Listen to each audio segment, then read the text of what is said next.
Hi students, இன்னைக்கு நம்ம multiplication and division தான் தெரிஞ்சுக்க போகிறோம். நார்மலாக ஒரு டெசிமல் நம்பர் பாயிண்ட் நம்பரை நம்ம ஏற்கனவே மல்டிபிள் அண்ட் டிவிஷன் எப்படி பண்ணுறது அப்படின்னு தெரிஞ்சுக்கிட்டோம். அதை நீங்கள் எல்லாருமே எப்படி கற்றுட்டு இருக்கீங்க அப்படின்னு இப்போ டெஸ்ட் பண்ணி பார்க்கலாமா?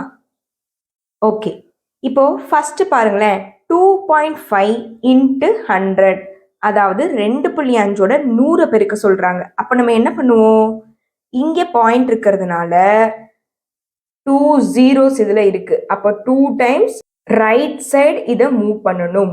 ஒரு டைம் மூவ் பண்ணிட்டா இந்த நம்பர் ஹோல் நம்பர் 25 ஆயிரும். 25 ஆயிரும்.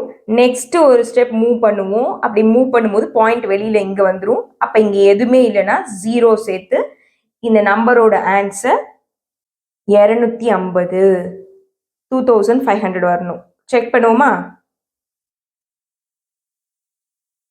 பாருங்க, 250 தான் ஆன்சர். ஓகே, இந்த சம் பாருங்க, 3.5 10ஆல டிவைட் பண்ண சொல்றாங்க. டிவைட் பண்ணணும் அப்படின்னா எங்க போகும் இந்த பாயிண்ட்? முன்னாடி போகும்.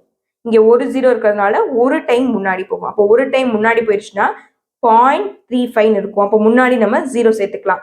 அப்போ 0.35 தான் இதோட ஆன்சர். செக் பண்ணுவோமா? 0.35.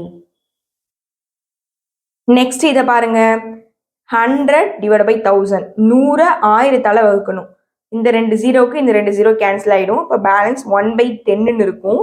கீழே 10 இருந்தா பாயிண்ட் எப்படி போகும்? முன்னாடி போகும். அப்போ 0.1 கிடைக்கும். அப்போ இது எழுதும் போது 0.1 தான் ஆன்சர்.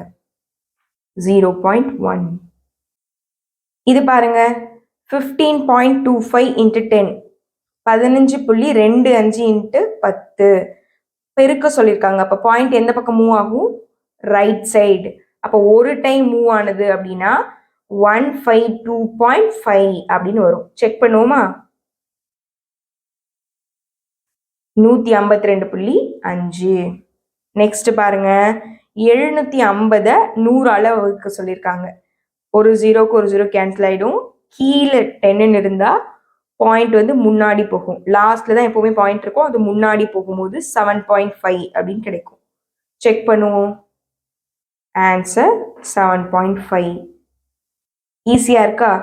இதே மாதிரி ரிலேட்டடான சம்ஸை ஒர்க் அவுட் பண்ணி பாருங்க. பாய்.